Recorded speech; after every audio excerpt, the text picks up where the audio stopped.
Hello, I'm Caden Baldwin, and this is my informational presentation on 7 ways to make your photos look more brilliant.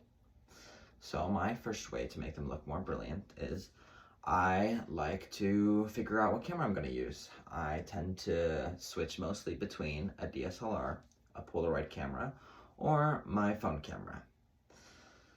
So if you want to start out with your DSLR camera, the first thing you want to decide too is what setting you're gonna use. If you're just gonna put it on automatic, manual, aperture, shutter speed, or if you're gonna change the ISO of it at all.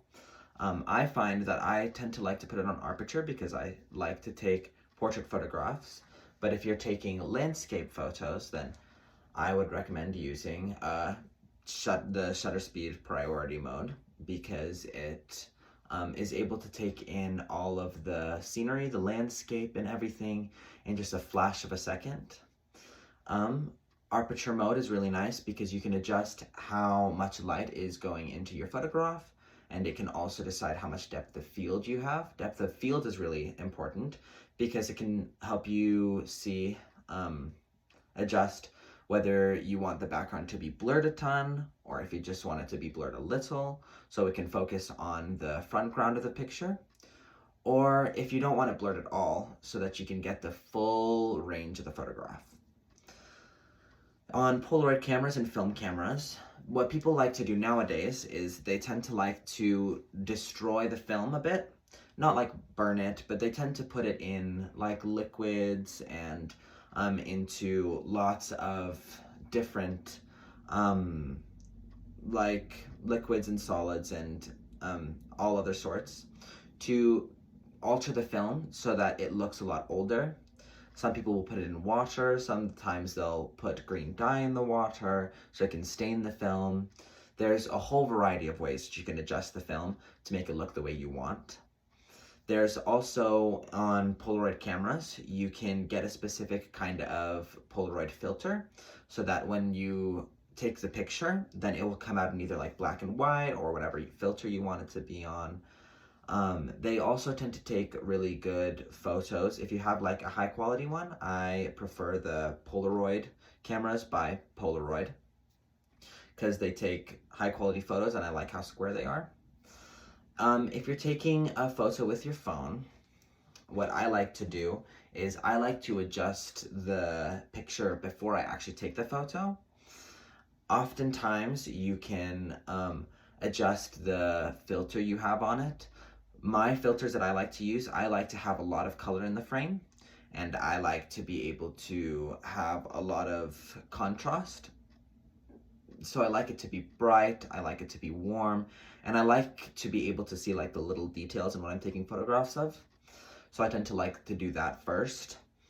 I also find that if I can use like a lot more room and take a huge landscape photo, it tends to make the image look a lot better. If you're taking photos of the sunset on your phone, then what I like to do is I like to turn the brightness down just a little bit. And then it takes like the full brightness of the sun and kind of lowers the color of the surrounding landscape. I also like to do that for when I'm taking photos of the moon because it can really get like the details of the moon and darken everything else so that what you're focusing on are the moon and the stars. Going back to DSLR cameras, or actually any camera really, what you can do is after you've taken the photo, then you can edit it. There's a lot of editing services that you can use, such as like Lightroom and Photoshop.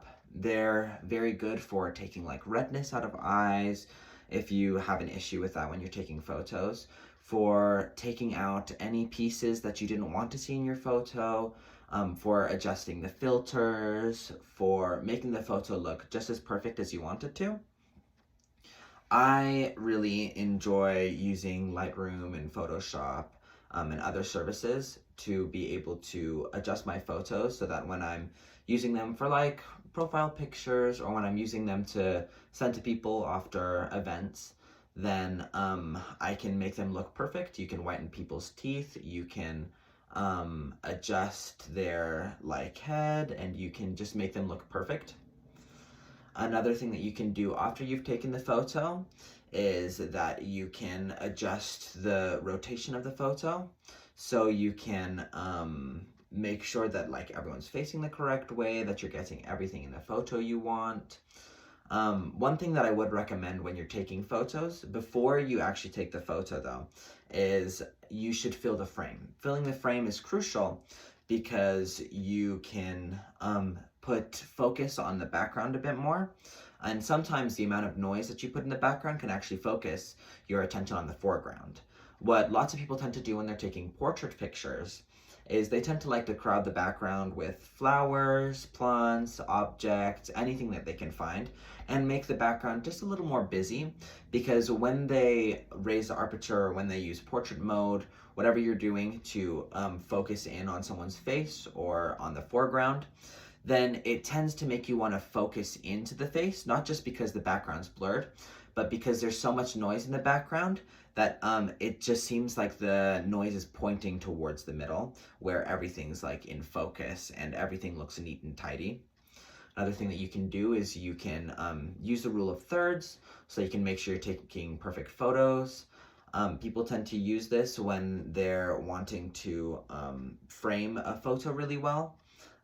What happens is you will take your phone camera or any other camera, and it will like cut the preview into like 9 squares, and it will make it so you can see like where people are positioning their heads, where you want like their arms and their gestures and the way they stand, so that they can be aligned. It's really helpful when you're trying to get like a aligned photo and someone's a bit off of the correct position. So I tend to find all those steps to be very helpful, and I thank you so much for your time.